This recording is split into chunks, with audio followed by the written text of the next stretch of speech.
Elsewhere, despite Manchester United's win over Newcastle, Bruno Fernandes with a bit of a cryptic message on his future at the club after the game. He said, "The club needs to want me. Huh? I feel that the club wants me to be part of the future. As I always said, I don't want to be a player the club doesn't want to have. If for some reason the club doesn't want me, I will go." There's a lot of wanting going on. Nedum is still with us. Rob Dawson is also joining us now. What's going on here, Rob?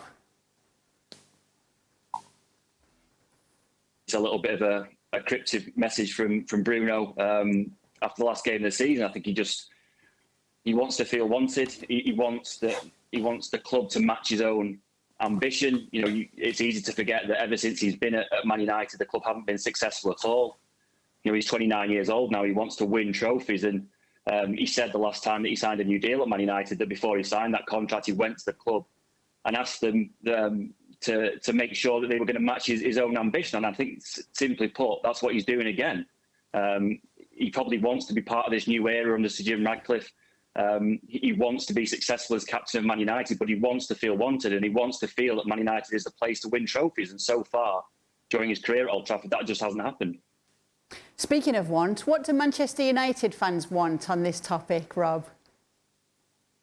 With Bruno, I think it's certain that they want him to stay. You know, not many Man United players have come out of this season with any credit at all, and Bruno Fernandes is one of those.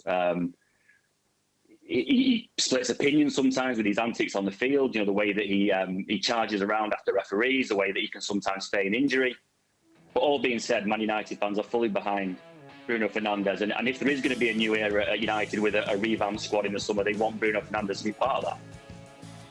So what should they do then, Nedum? Do you build around Bruno Fernandes, or do you do a complete reset at Manchester United?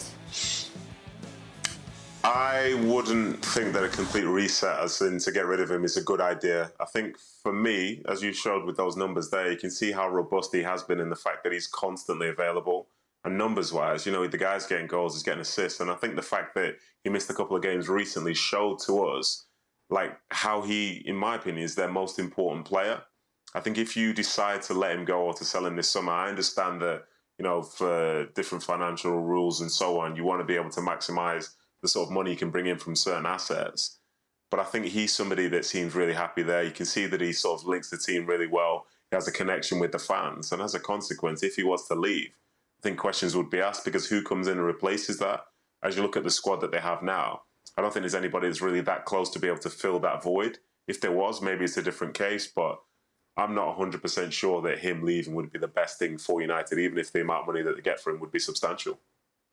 What do you make of it all, Ali? What should they do with Bruno Fernandes? You can keep Bruno Fernandes, but if we're going to build around a player, it's not Bruno Fernandes. I would add pieces around Bruno Fernandes, and yes, but if I'm building to the future, I don't think that Bruno Fernandes is the player that you build around. It's a nice piece to have. It's a good player to have. It's a guy that can be productive for you, but he can also be a headache. He can also be a pain in the backside. And so therefore, you have to be very careful as to how much power you give to a player like Bruno Fernandes, because you don't know what he's going to do with that power. And so, quite frankly, I think he's a good player. I think he should stay at Manchester United. But if you're Manchester United, you have to be very clear as to how much of a message you give Bruno Fernandes that you are desperate to have him, that you really want him, because that sort of power puts him in a position where he's running the show, and Bruno Fernandes hasn't proven to be the sort of personality that should be running the show.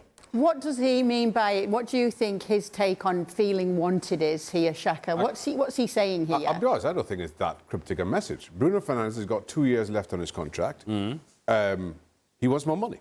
Quite simply, he wants to be handed the keys to Old Trafford. And listen, I absolutely get it. And to the point that everybody's making, I have been as critical of Bruno Fernandes as anybody else. There's a lot to question with Bruno Fernandes. But beyond question is that right now he's Manchester United's best player. I'm not talking about Kobe Mainoo down in the future, or Højlund and his potential, or Diallo as he has proven maybe he's one for the longer term as well. I'm talking about talent within that dressing room. Right now, Bruno Fernandes stands above everybody else. So if there is to be a major reset, you start with the players who you want to get rid of, who don't contribute, who aren't your best player in the dressing room. And now, Bruno at 29, and again, 2 years left on his contract. There's speculation about moves abroad to other clubs, which you totally understand. If I'm Bruno Fernandes, I'm welcoming those stories. I'm welcoming all that speculation. And I'm saying to the club, listen, you've got to make an improvement in my offer here. I want more time and I want a whole lot more money. That's just pure business, pure football business. The cryptic message, again, for me is, while it may come across as cryptic, I think it's pretty straightforward. All right, but do you hand them the keys to Old Trafford? Oh, no, I don't. Okay. But I don't have the keys to Old Trafford. No, but if you did, Shaq, you have a lot of keys. Would you want to show him that he's wanted? Hey, listen, if I'm holding the keys to Old Trafford, you can't get rid of Bruno Fernandes, right? Either you figure out how to stall and kick that can down the road for another year and let him go next year at less money. You don't want to leave it for 2 years and he walks over free, but you can't get rid of him, no. So you're giving them the keys? No, not yet.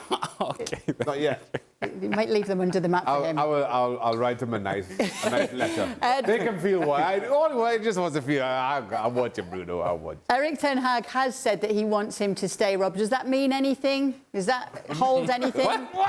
What's Eric got to do with it? Eric Ten Hag wants him to stay, but there's no guarantee that Eric Ten Hag is going to be there in the summer to allow him to stay. One of the big issues here with Fernandes is, even if he does feel wanted at Man United, that Man United's financial position means that they're not really in a position to turn down an offer for any of their players.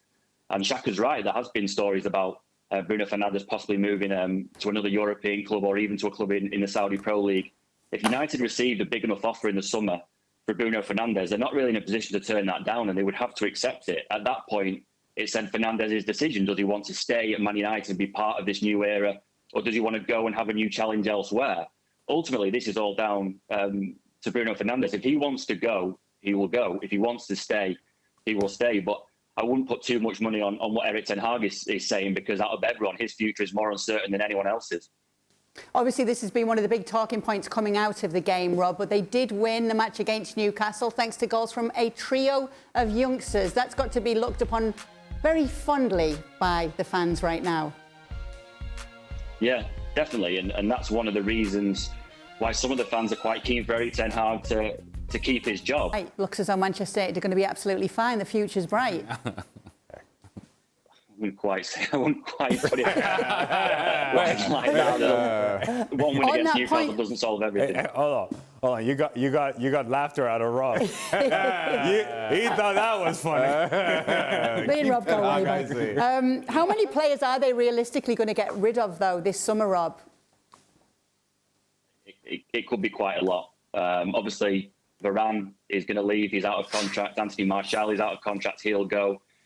Again, they're open to offers for a number of players, the likes of Maguire, McTominay, Lindelof. You know, you can run all the way through the squad almost. The players they desperately want to keep are those young players, Højlund, Moreno, Garnacho.